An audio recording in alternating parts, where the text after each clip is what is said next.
This is Blair Durham with Black Wall Street Today, your media hub for all things Black business and related news, strategy, and events.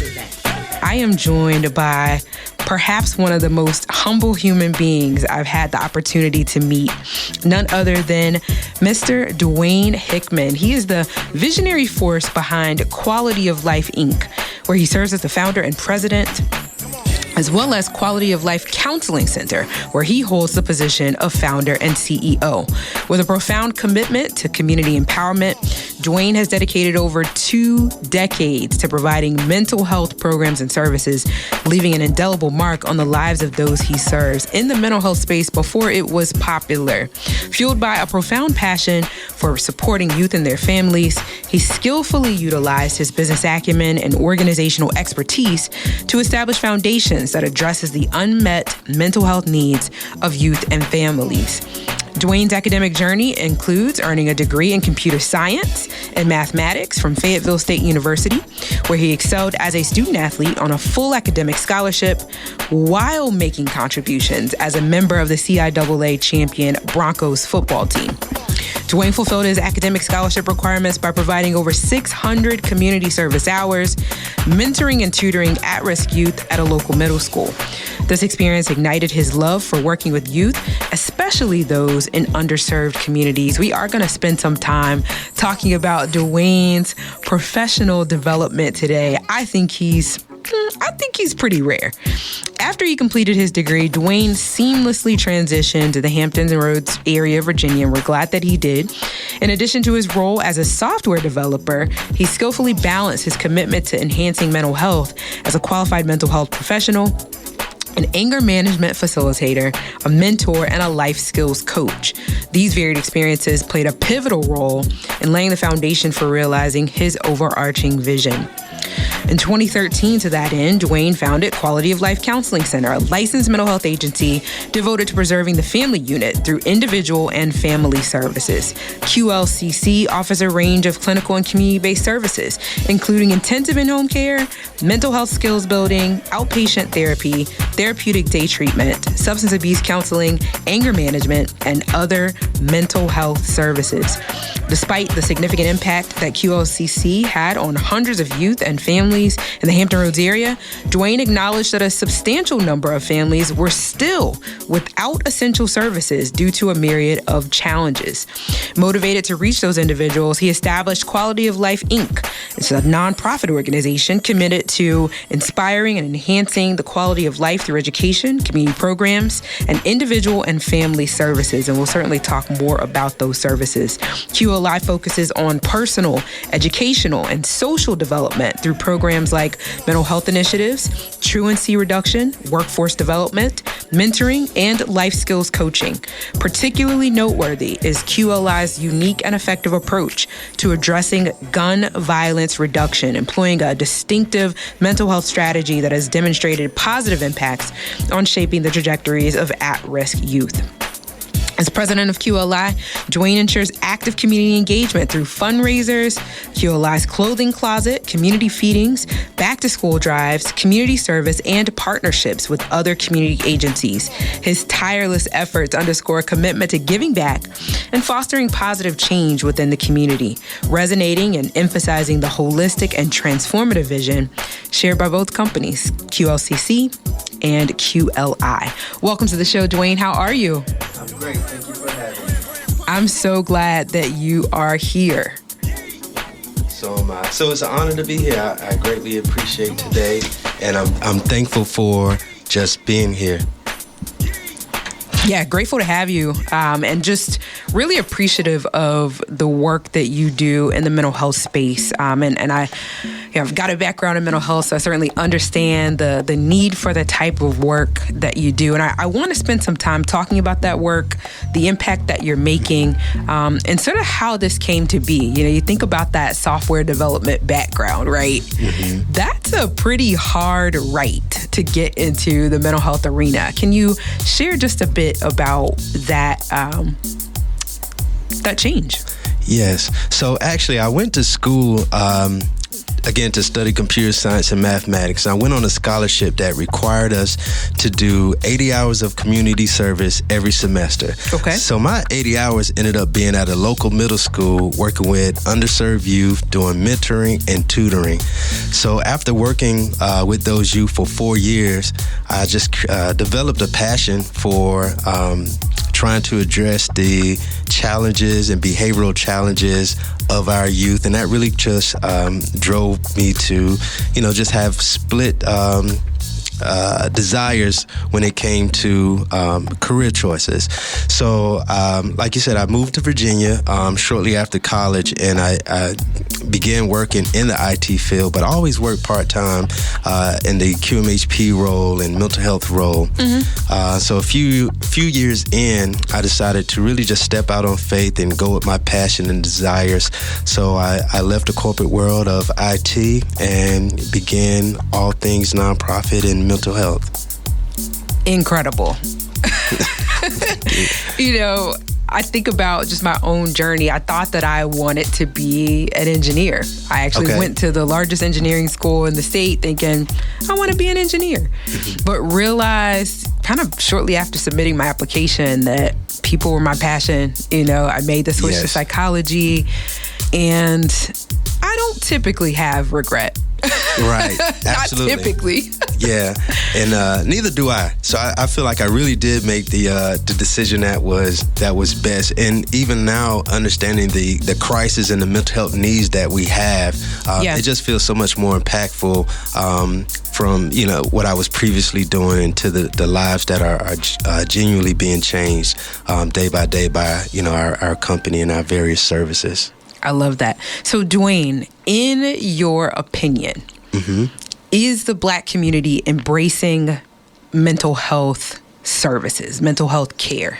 Yes, and there's been such a shift since I would say probably since the pandemic that has really, really shifted the mindsets of even us seeing more staff coming in that are into that particular field, but even more so the amount of individuals seeking outpatient therapy.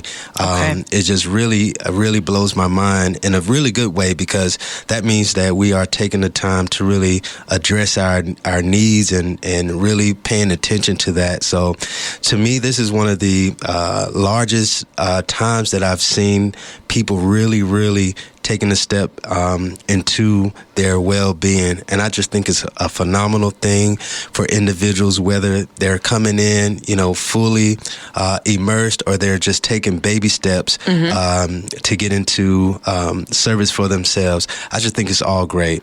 And would you say that there's any kind of trend in terms of a generational perspective? Are you seeing folks just across the board from our community coming in? Is it more so your millennials and younger that are embracing mental health care? Like, what are you seeing from your foxhole? Yeah, so I would truly say that it really is, it's just a really mixed crowd. We're seeing them, elderly people that are coming in, some of them trying to deal with being widows and the grief that come with being alone.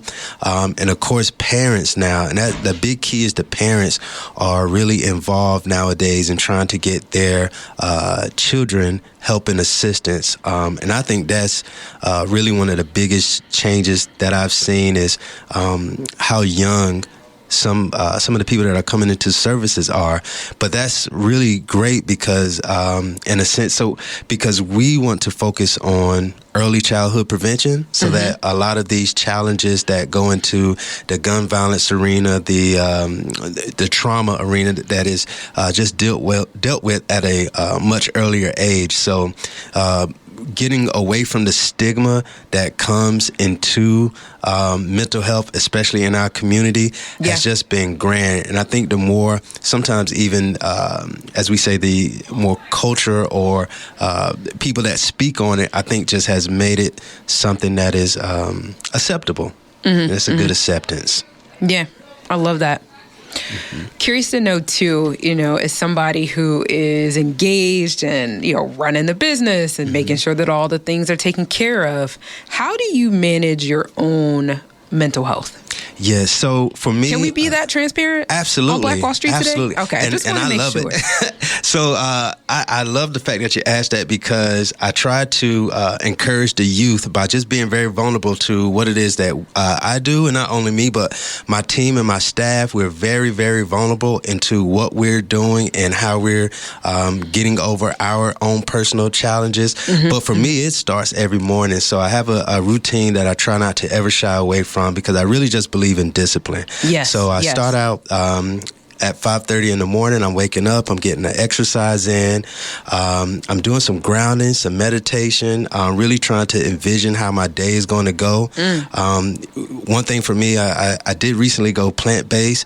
I feel like that has been very beneficial as far as just kind of watching what we're consuming. Sure. It doesn't have to be plant-based, but really trying to take a look into what we are consuming, because it does have an effect on not only our physical, but on our mental health as well. Along with that, just being active, really engaging, really finding coping skills within ourselves. For me, it's listening to a lot of easygoing music, a lot of podcasts and things of what I aspire to be. But a lot of it is about, visualization and just really, really honing in to who you truly are, and understanding that, we are limitless in our abilities and our powers if we can just get our minds to go there for us. So sometimes it's education and, reading books that are empowering, and then, visualizing yourself being exactly who it is that you want to be, believing that so every single day. Deuene. Yeah. I mean, because sometimes sometimes mental health gets a black eye, right? Sure. Folks, they think, okay, I'm going in and somebody's going to put a helmet on me, and Correct. then I'm going to go into like a state of hypnosis. And then next thing you know, I'm going to be crying. And no, but those basic steps that you talked about, just being consistent, being diligent, I appreciate you sharing that. It can start with something as simple as, are we taking care of ourselves? And are we making time for ourselves? Yes, there it is. I think that's a big piece, making time. And sometimes we got to make time at 5:30 in the morning. I've been finding that I'm ready to go at 5 o'clock. So I can spend 30 minutes.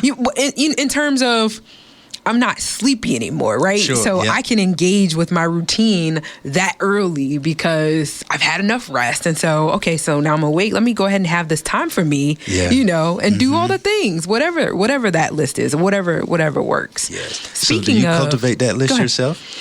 The list. So what I've been finding really effective for me is I need time to read the Bible. I need time to look at the devotional, and then I need that time to think about my day. You know what I mean? I pull up that calendar. Okay, boop. I mean, with this person, I got this going on. There's this class. Okay, let me think about what I'm going to wear. How do I want that to feel? All of that, right? The visualization piece. And I hadn't put that label on it, but that's what it is. Yes. I'm looking at the calendar to determine who I need to, who am I showing up as today? Is it straight mom today? Okay. You know what I mean? Sure, what are we doing? Sure, yep. And then, what do I need to bring in order for that to go well? Absolutely.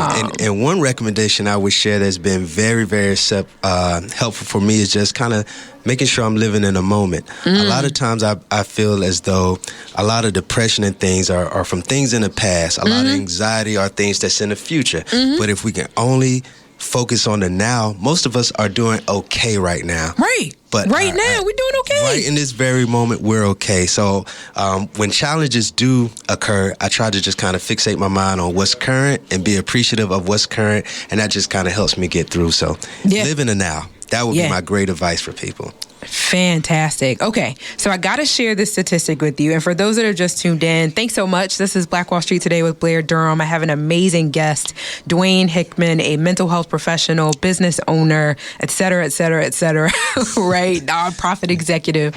I'm thinking about Black women. And so there's a statistic that I only recently became privy to, and it said that 8 out of 10 Black women are experiencing some form of trauma right now. And it kind of went down a list, relationship trauma, domestic violence, intergenerational trauma, family trauma, right? And I'm thinking, wow, to understand that most people that I'm interacting with on a daily basis are undergoing a level of trauma right now. You know, you talked about, are we okay in this moment, right? Sure. Yeah, sure. Right. Are we okay in this moment, or are we bringing all of the trauma baggage into the moment that we're in? You know what I mean? Like, you're listening to the Black Wall Street Today with Blair Durham podcast. I'm the producer, Seko Varner from Positive Vibes.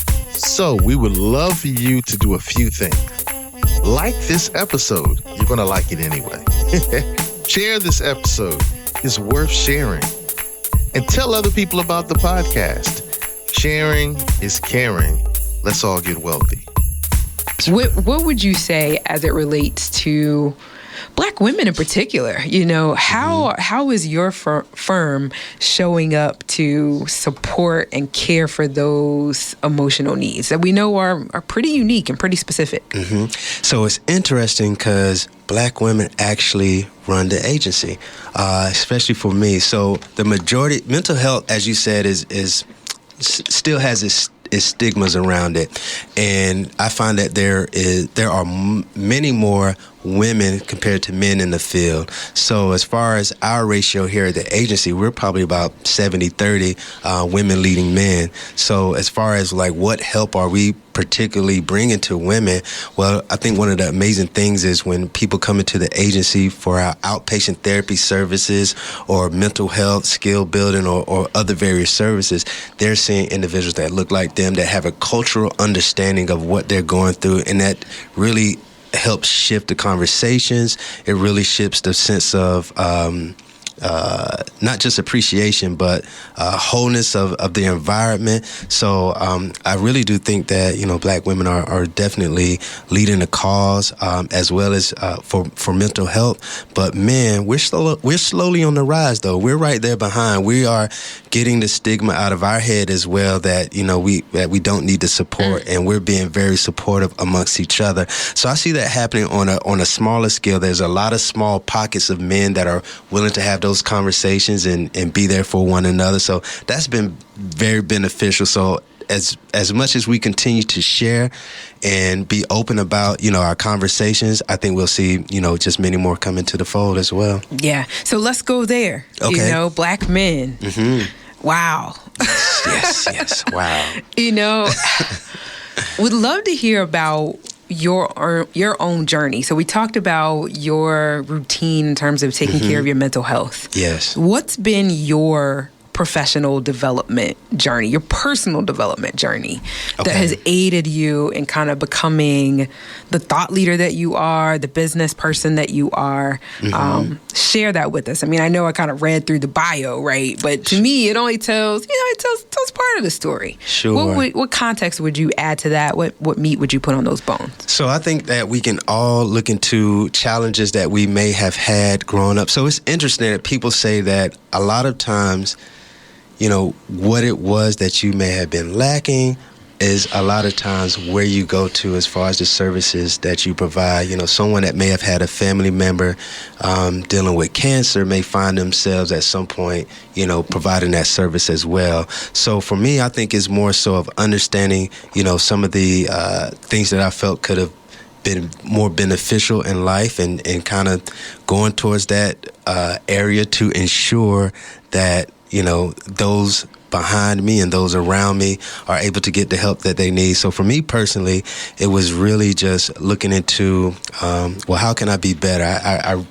And a lot of us are really competitive, but I am really competitive when it comes to everything from sports to academics to just who tells the best joke. So when it came to my mental health, I kind of really have a very similar approach as far as just really, really, really wanting to focus on being a better individual. That's every day. Every day. That's important for me. That is a goal. Is there a time? Okay, so now I have to pause and ask this question. So we have our routine for the beginning of the day. Is there a place toward the end of the day where you're kind of going back and say, all right, cool, this worked out. Maybe I could have tweaked that. Like, do you do a kind of a mini evaluation in order to, as you say, continue that improvement process? Correct. So a mini evaluation. Or how do you do that part? Yeah, I will say for me, it's a mini evaluation followed by a visualization of what I want the next day to look like. Okay. Because every day is So you're going to bed on that? Yes, that's my last few minutes of the night, so that my, subconsciously. That's what's up. Yes, so subconsciously, I'm already programming my mind to what's come for the next day, showing a lot of gratitude and appreciation for, things that have taken place that day, and that's what I try to share, and we as a unit and a team try to share with our youth as well, because there's a lot of constant conflicts that go on,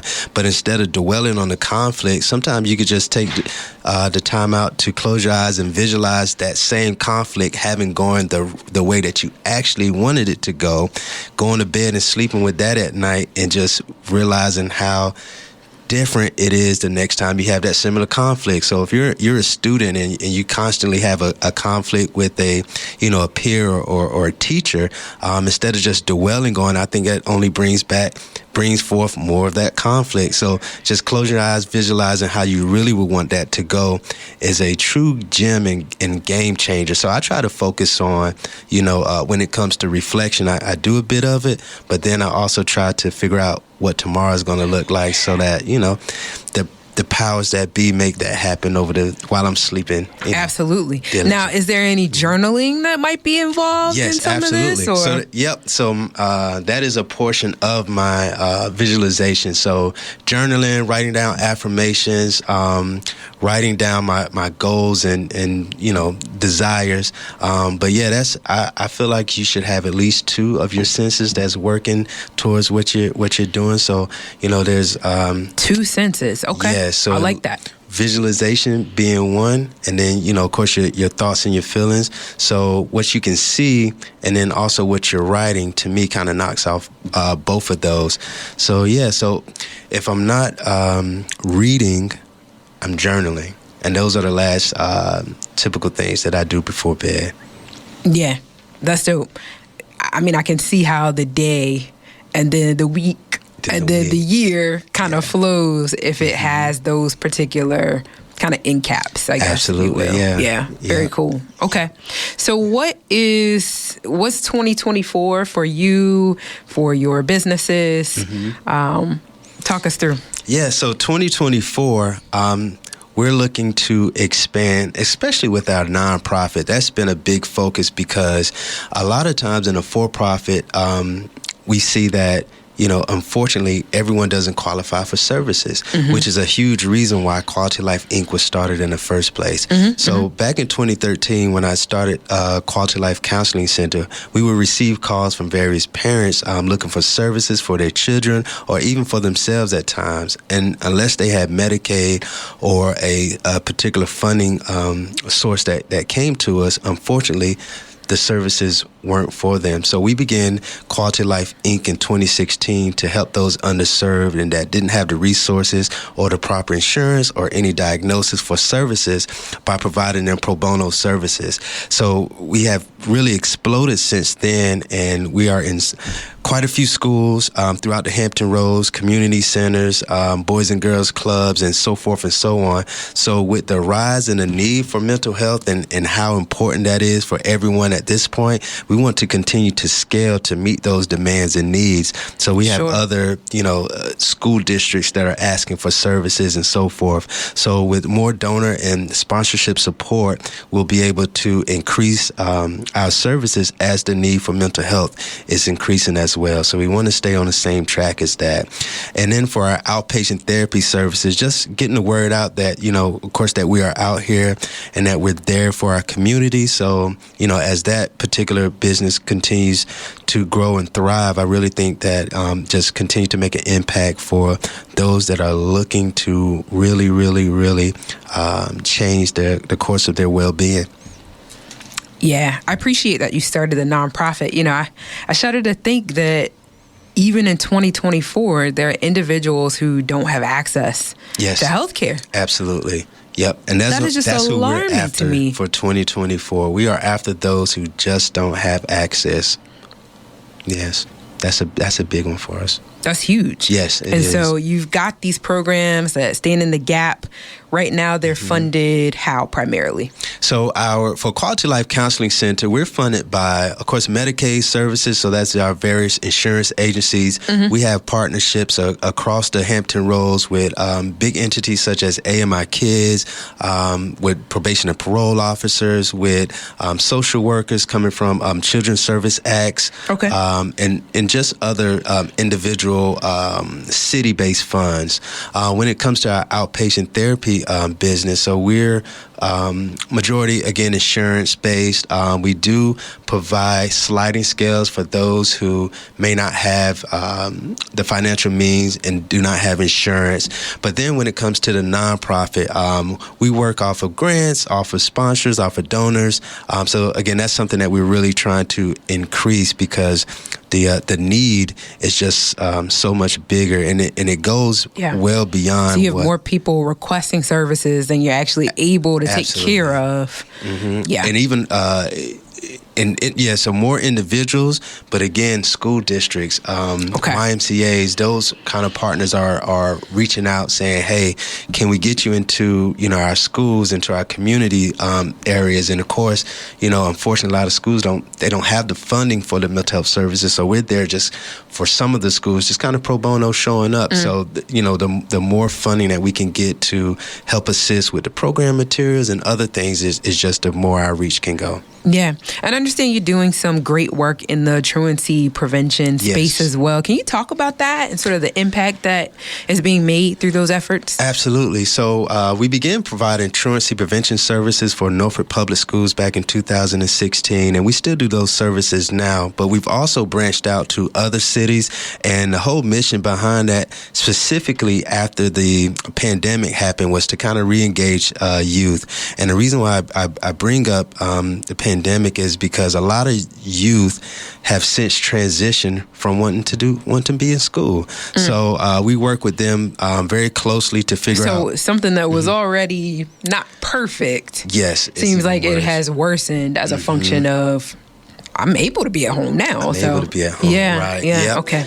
And so we're working with those youth, trying to re-engage them, getting them back acclimated into school, figuring out what barriers are there that's preventing them from attending school, but then also comes in our workforce development. So for some of those who are kind of aging out of school, because we do get some of those members as well, when you're aging out, what is next for you? So we go into our workforce development program and our relationships with various workforce councils and so forth, but we're teaching them a lot of coping skills, job skills, how to resume write, how to interview, how to advocate for yourself. Really, really heavy on the conflict skills, as we see that, it's not necessarily always difficult for youth to get a job, but it can be difficult for them to keep a job if their mental well-being has not been cared for properly. So that's a big place for us, coming off the truancy piece as well. Kudos. Thank you so Love it. So in the minute that we have remaining, I would love it if you shared a bit of information about how folks can get in contact with you, funders that may be listening, folks that might be interested in services. How can you be reached? Absolutely. So we can be reached on our Facebook and our Instagram and our LinkedIn. So we're typically at Quality of Life Inc. VA on all of those platforms. Our website for our counseling center, for those looking for more clinical-based services, is www.qualityoflifecc.com. You can see there our list of services that we provide. Our nonprofit website is www.qualitylifematters.org. And again, we can be reached at we have two office locations. So one location is 5602 Virginia Beach Boulevard, serving the South Side. And then on the peninsula, we're 1 Enterprise Parkway, Suite 315. Awesome. Hey, thank you so much, Deuene. I really appreciate you being here. And again, thank you for the work. Can't thank you enough, really, for the work that you're doing in Hampton Roads. And thank you so much for tuning in to Black Wall Street today. We'll look forward to seeing you next week. Hey, we're here building minds, building connections, and forging the path ahead toward business success in the Black community. Talk soon. This episode was brought to you by Positive Vibes Consulting. That's positivevibesconsulting.com. If you're a business owner and the bank said no, we may have a solution for you. Let's have a conversation. If you're a nonprofit organization, let's strategize and find ways for you to have continuous income while you're searching for donations and pursuing grants. That's positivevibesconsulting.com. A proud member of Black Brand. Phenomenal. Stay with us online at Black Wall Street Today on Facebook and Black Wall Street Today on Instagram. And then follow us on Twitter as well at BWST Today. We look forward to talking again next week. Have a wonderful week. I have said and I will continue to say that the most important priority for the Black community is the Black community, not a particular political party. Phenomenal. Hey, yo, when I say Black, you say Wall Street. Black Wall Street. When I say Black, you say Wall Street. Black. When I say Black, you say Wall Street.